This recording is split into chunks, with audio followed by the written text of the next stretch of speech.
Hey, salut YouTube, on se retrouve aujourd'hui pour une vidéo. Donc je vais d'abord vous montrer le petit oublié de la semaine dernière. C'est un jeu que j'avais précommandé au Salon des Arcanes et que j'ai oublié de vous montrer dans mes jeux auto-publiés d'octobre qui sont du Salon des Arcanes, qui sont arrivés.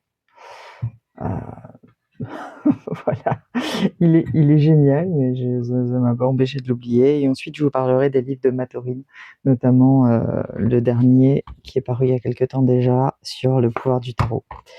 Alors, on démarre tout de suite avec The Mystic Augure and Sage Oracle.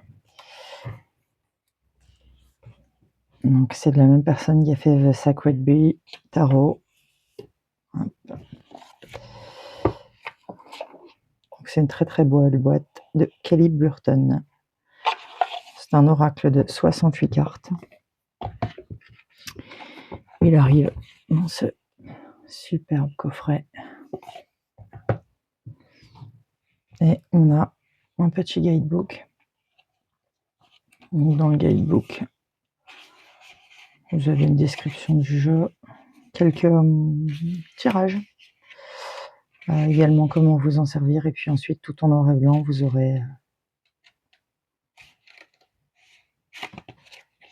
une double page par carte. Donc on va avoir, je vais vous montrer de suite, 3 cartes que vous tirez ou pas, pour vous montrer de quel point de vue vous regardez cet oracle, le mystique, le sage, l'augure. Ça vous donne une manière de voir le message et comment y faire attention dans votre vie. Une manière de regarder la carte que vous avez tirée, et après vous avez 65 cartes.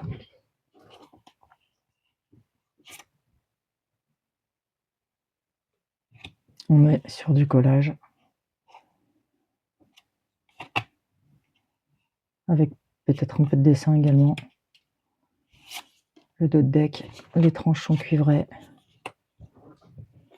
Hop là.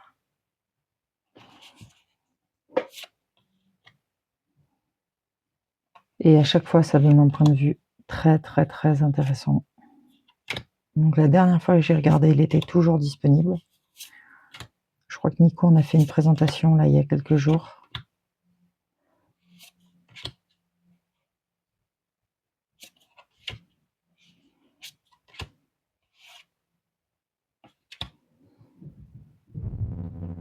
Bouclier psychique.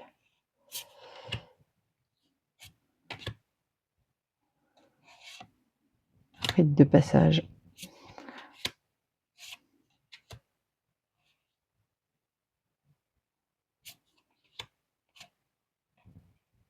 Je vais regarder si vous n'avez pas trop de reflets parce que la lumière est épouvantable. Je ne sais pas chez vous, mais ici il fait un temps absolument dégueulasse. On a de la brume, du brouillard, de la pluie. Quoique aujourd'hui il n'a pas l'air de pleuvoir. Regardez ce corbeau avec la prophétie et les clés.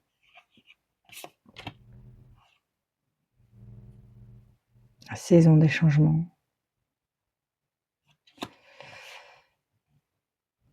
L'arbre de vie.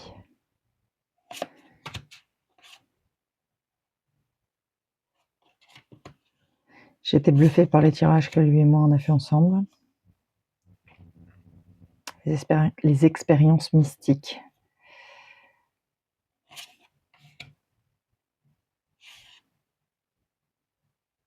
Les profondeurs de la conscience.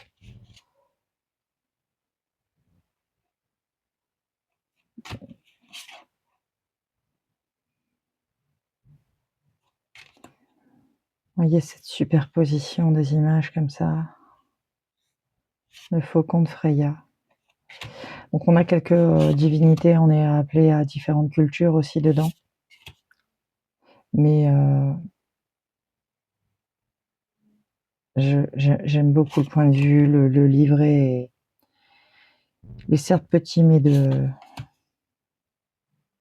les explications sont largement suffisantes. Les changelins, vous voyez, avec cette de l'univers. C'est, voilà.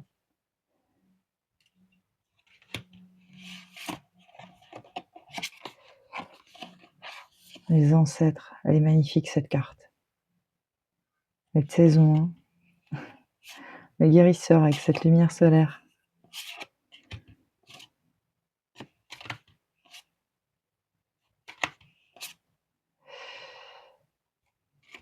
Dès qu'il avait mis la précommande, je me suis précipitée sur ce jeu. La reine des croisements, des carrefours. On parle des 4 ici, avec les chiens qui la représentent. Cette triple vision, la force de vie, les alliés spirituels. Il a quelque chose de très très spécial. Messager de la nuit, avec cette chouette et cette sagesse associée aux chouettes.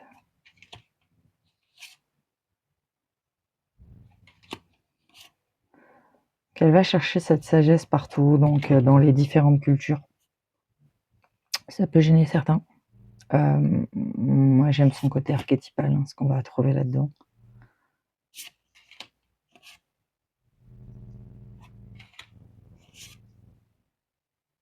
Ouais, une araignée. La sorcière de l'eau.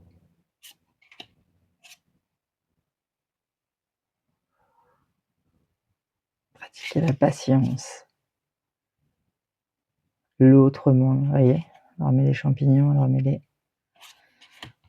Comme une porte d'accès au liminal. On n'est pas obligé de prendre des champignons, on peut le faire par la respiration, il y a de très bons exercices. L'oracle.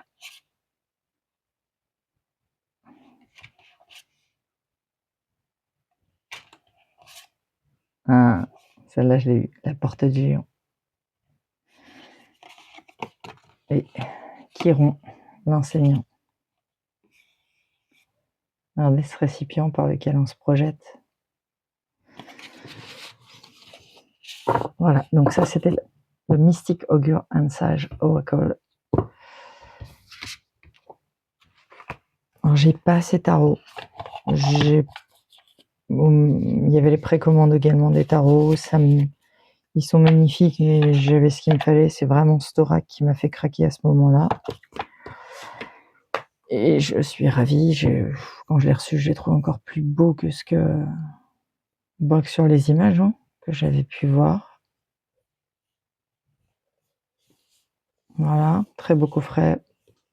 Les cartes sont de taille standard tarot. Et on va passer au livre. Donc, j'ai les 3. J'ai commencé avec Psychic Witch. Développer vos capacités médiumniques et magiques pour devenir une puissante sorcière. On est énormément, je vais le prendre, dans ce livre sur des exercices qui vont vous permettre d'apprendre à méditer ou à mettre votre cerveau dans un état méditatif ou de relaxation avancée. Il y a plein de méthodes différentes. Alors lui, il va vous dire, vous passez pas à l'exercice suivant tant que vous n'avez pas réussi. Il y a des méthodes avec lesquelles certaines personnes n'y arriveront jamais. Je fais partie des gens à qui j'ai dû trouver des méthodes alternatives. J'ai un cerveau qui réfléchit tout le temps. Donc apprendre à faire le vide, c'est extrêmement compliqué. Pour moi, ça s'est fait avec le yin et avec une forme de yoga d'abord, et ensuite avec le yin, et ensuite j'ai pu venir vers des postures plus assises, plus ancrées, ou juste me concentrer sur la respiration, ou juste utiliser un artefact que vous avez créé pour ça, comme une porte d'accès rapide. À force d'entraînement, on y arrive. Avant, ça a été compliqué. Chapitre 1, vous avez les concentrations, immersion psychique, affirmation psychique. Les affirmations psychiques sont des choses qui sont là pour conditionner votre cerveau. Le fait de dire tout haut rend les choses réelles pour votre cerveau. Alors pour ceux qui ont du mal avec les informations sorcières et cetera, très clairement, vous allez retrouver ce dont il parle dans d'autres cultures, dans d'autres types de gnoses, il y a d'autres moyens de le faire, hein, ce livre est une pépite pour si vous n'arrivez pas à méditer, si vous n'arrivez pas, vous trouverez forcément dedans des exercices sur lesquels, vous allez pouvoir vous appuyer pour progresser vers ces pas-là. Il y en a un tonne d'exercices, hein. C'est pas un livre que vous lisez en une fois, c'est pas vrai, ça prend un certain temps. J'ai mis plusieurs mois également encore avec celui du tarot parce qu'il y a des exercices très intéressants et de faire ces exercices demande du temps et puis après on y revient. Donc là, deuxième chapitre 2, apprendre à se concentrer, la boîte au trésor pour le stress, ça, s'il y a des excellents exercices pour, les personnes qui font des crises d'angoisse, qui sont extrêmement stressées. Donc on va encore une fois être sur de la méditation et potentiellement de la visualisation. Mais il y a également des choses que vous trouverez pour les personnes qui n'arrivent pas à visualiser. Mais vous n'êtes pas obligé de visualiser, vous pouvez ressentir. Moi, visualiser, ça a été long, hein. C'était long, ça a été difficile, ça m'a demandé plusieurs années. Mais avec ce type d'exercice, on y arrive. Combiné à d'autres practices, je vous dis comme le yin, hein, et tirer très fort, ça vous oblige à aller dedans.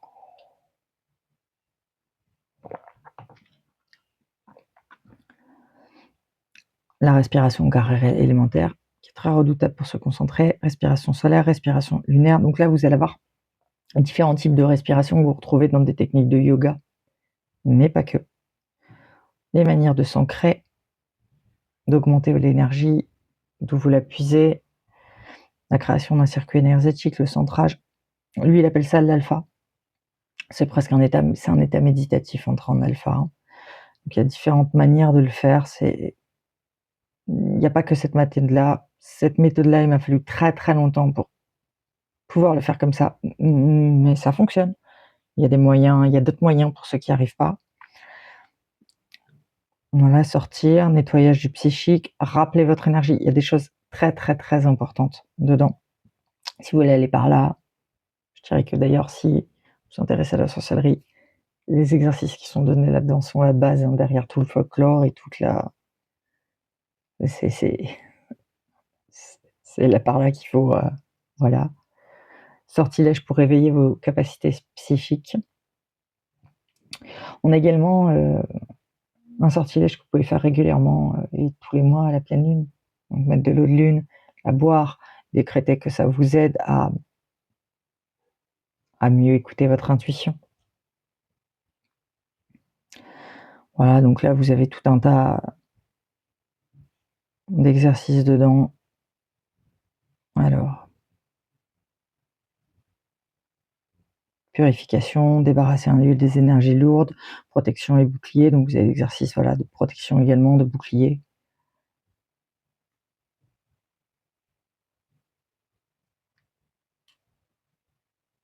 Vous voyez, on n'en manque pas, hein. On est à 61 là. Ouais, il y a également, vous voyez là, guérison basique par les mains.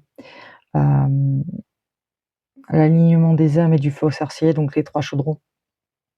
Ça va être quelque chose, vous avez quelques sortilèges, transformez vos blocages en vraie volonté, méditation de la vraie volonté, l'alignement donc des 3 chaudrons, la guérison basique par les mains. Donc vous allez également retrouver des exercices que vous retrouvez ailleurs, dans les techniques type Reiki ou etc., ou des techniques de magnétiseur. On va vous apprendre dedans également à sentir l'énergie, etc. Peindre avec la lumière, création et ouverture du cercle, s'harmoniser avec les éléments, faire appel à l'énergie élémentaire pour recharger et envoyer. Voilà, se connecter. Il y en a pour tous les goûts. Je vous laisse découvrir ça plus profondément si vous voulez aller voir plus de ce livre. Et on va passer au second, parce que celui qui nous intéresse réellement ici, c'est le pouvoir du tarot. Maîtriser la magie. Alors celui-là, je l'ai dévoré. Ça a été celui que j'ai lu le plus rapidement possible. Enfin, le plus rapidement des 3. On retrouve toujours les techniques du premier. Donc il va parfois vous renvoyer au premier pour, si vous n'avez pas lu le premier, pour vous dire que c'est la base, et il va vous y renvoyer plusieurs fois dans ce livre, mais il va également vous redonner des techniques basiques pour ceux qui ne voudraient pas lire le premier. Ancrage, mise à terre, technique de centrage, prière de bénédiction, serre de rappel de votre pouvoir de sorcier médium. On va avoir ici d'autres personnes qui sont intervenues pour d'autres sorciers. Voilà, là on a Laura Tempest, qui vont intervenir pour vous donner certains de leurs sorts qu'ils jugent utiles, et voilà.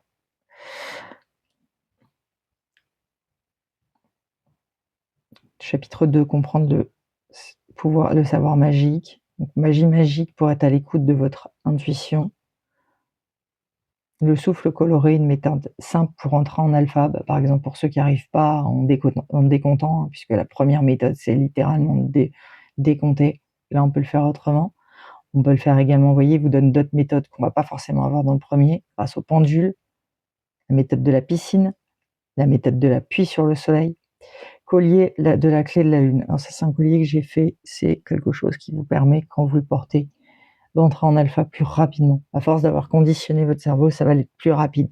Et c'est un artefact magique qu'on construit dans ce but, qu'on recharge avec une bougie à la pleine lune ou d'autres manières.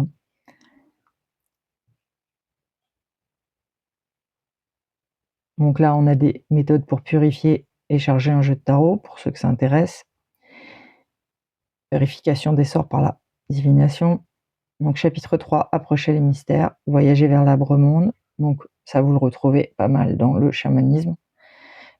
Méditation de transmutation, bougie de transmutation énergétique, purification et protection, élixir de nettoyage, élixir de bain pour nettoyer les impuretés psychiques, celle de bain pour l'amélioration psychique. Donc dedans, vous avez également beaucoup de techniques de purification et de protection.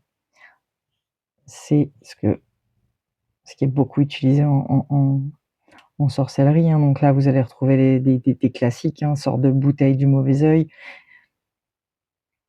corde de sorcier, nettoyant à la lavande et au citron pour la connexion psychique, forme et espace spirituel. On va retrouver d'autres méthodes pour projeter un cercle.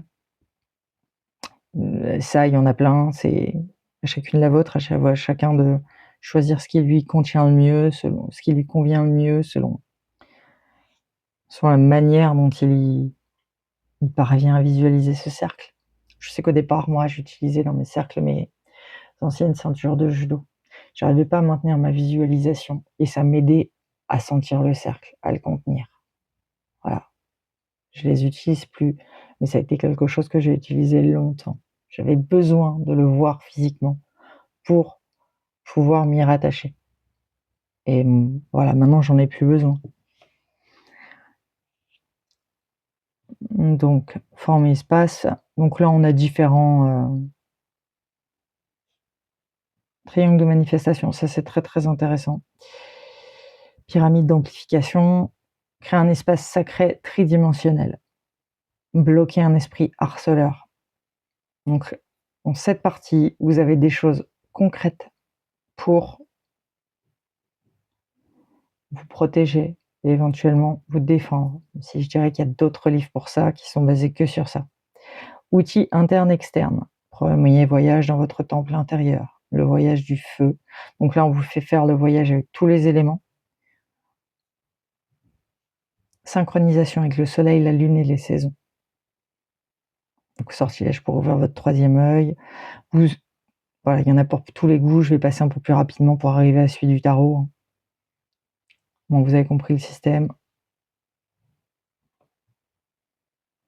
Là, on est plus sur le premier, on est vraiment sur une magie psychique et sur un tas de choses qui vont vous donner des manières d'enlever le stress, de respirer. Dans le deuxième, on est dans une magie plus pratique. Il y a plus de sortilèges qu'on trouve beaucoup moins dans le premier. Et enfin, on arrive sur celui qui va vous intéresser le plus, le pouvoir du tarot. Là, On va reparler brièvement des concepts sur lesquels ma taurine se base. Donc essentiellement le concept des 3 âmes, l'alignement des 3 chaudrons. Le chaudron ancestral, le chaudron de votre moi physique et le chaudron supérieur de votre âme, de votre sage, du sage en vous, ce vers quoi l'idéal vous voulez tendre. Encore une fois, on va reparler de techniques pour aligner ces trois chaudrons.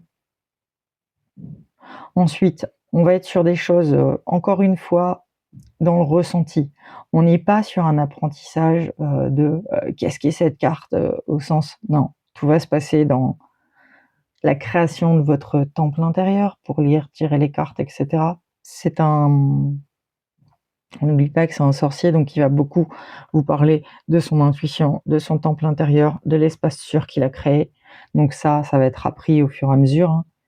On va repartir sur des techniques de relaxation. Je précise, on n'est pas obligé d'avoir lu les 2 premiers pour lire celui-ci. Ce sera probablement plus rapide si vous connaissez sa base, mais tout est réexpliqué. Celui-ci, vraiment, vous pouvez ne faire que celui-ci, si les 2 premiers vous intéressent pas. Celui sur le tarot se suffit à lui tout seul. C'est important parce que le reste ne peut pas plaire à tout le monde. Ça, c'est un exercice très très intéressant que vous faites à partir de la grande colonne. Vous allez faire des visualisations à partir de vos cartes de tarot. Ce qui peut être extrêmement intéressant si vous avez du mal à visualiser. L'équilibre des colonnes de la sagesse, c'est une visualisation que vous faites à partir de la carte de la grande prêtresse et de la colonne, des 2 colonnes qui se trouvent normalement sur cette carte. Cédez des cartes quand vous avez des problèmes de visualisation. Change parce qu'en même temps, quand vous visualisez, vous méditez ou vous relaxez avec ces cartes, vous vous imprégnez de de l'énergie, des sens plus cachés, que vous avez plus dans l'inconscient, etc. Donc là, vous avez quelques tirages. Là, vous allez avoir le tirage d'évaluation des puits de pouvoir. Ensuite, vous allez avoir ancrage avec la grande prêtresse, flux d'énergie de la tempérance, centrage du cœur, armure lunaire. Vous allez en avoir pour énormément de cartes, voire presque toutes les arcades majeures. Et ensuite, vous allez l'avoir pour chaque série, une création de porte dans votre temple, etc. Dans votre temple du tarot. Vous allez créer votre temple du tarot, où vous allez ensuite pouvoir avoir un accès plus rapide à votre inconscient, à votre intuition. Si vous voulez aller par là et ne pas être sur une lecture strictement « Ah, je vais dans le bouquin ». Ce livre a réellement changé ma pratique. Voilà. Nettoyage énergétique et charge des cartes. Vous voyez, on y revient si vous n'avez pas les autres. Réveiller le centre des mains, ressentir l'énergie du savoir pour savoir quand arrêter de battre les cartes. Créer son espace énergétique. Donc lui, il va avoir 2 choses dans son espace énergétique. Il va avoir son temple intérieur du tarot. Et il va également avoir son espace énergétique dans lequel il va pratiquer ses lectures pour ses clients. Donc dans lequel l'espace qu'il crée, il y en a, voilà, chez les druides, ça va être le bois. Là, on va créer notre salle de voyance et elle va se déplacer avec nous. C'est-à-dire que pas obligé de venir dans un... Non, il est dans votre tête. Et c'est assez... les exercices sont assez redoutables. En tout cas, voilà, moi je trouve ça incroyable.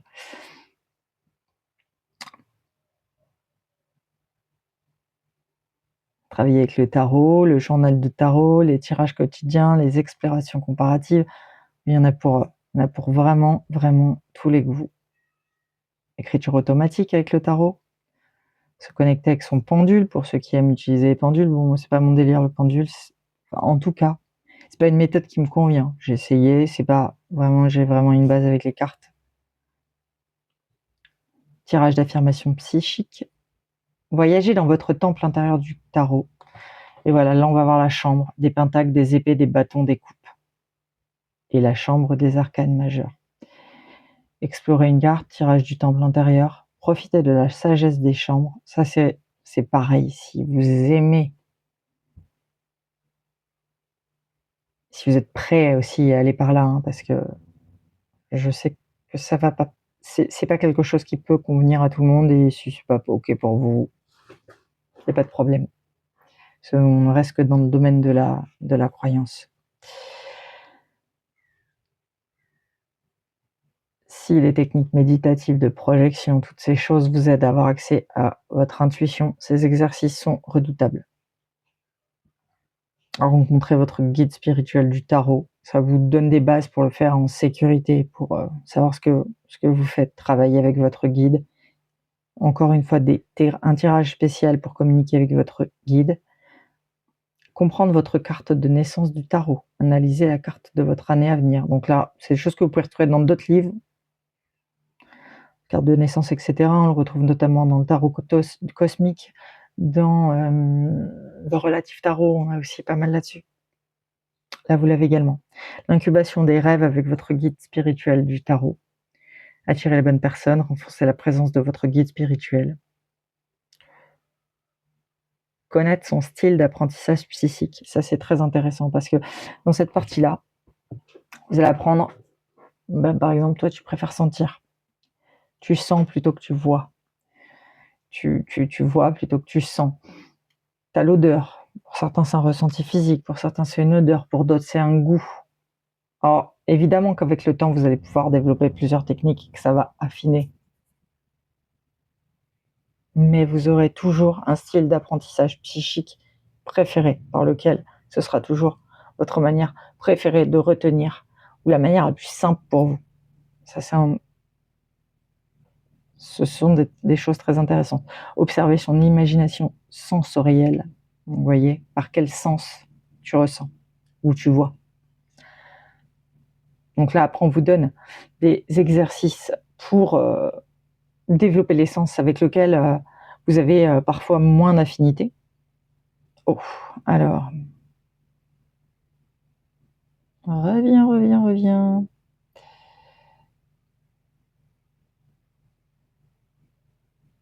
Donc pour développer, donc là on a les oreilles, les yeux. Vous allez l'avoir pour tous les sens. Si pour vous c'est plus facile de visualiser plutôt que d'entendre, plutôt que de... là vous allez avoir ça là-dessus. Alors j'essaye d'y retourner. Voilà, on était là. À l'écoute de ses oreilles internes, vous allez avoir observé sa mémoire sensorielle, alignement des perceptions psychiques, se connecter au soi supérieur lors d'une lecture, recalibrage énergétique, précognition avec le tarot. Vous voyez, on va travailler les différents sens. Là, c'est un exercice de souffle, la rose blanche. Il y a des choses aussi avec les esprits pour ceux que ça intéresse. Il n'est pas obligé d'aller par là. Encore une fois. Mais vous avez en tout cas des protocoles efficaces pour le faire et vous protéger derrière et pour clôturer la séance correctement. C'est des tirages, donc là c'était choix idéal, alchimie personnelle, synchronicité et interprétation. Lui, donc, il travaille avec une entité qui s'appelle Ru, prière des... Ça, c'est pas la divinité avec laquelle je travaille, mais c'est toujours intéressant. Enfin, en tout cas, moi, je trouve ça intéressant. Encore une fois, c'est tout à la fin pour ceux qui n'aiment pas ça. Voilà. Donc, j'en ai terminé avec les livres de Mathorine. Je vous dis à très vite. On se retrouve très vite pour ma sélection d'octobre.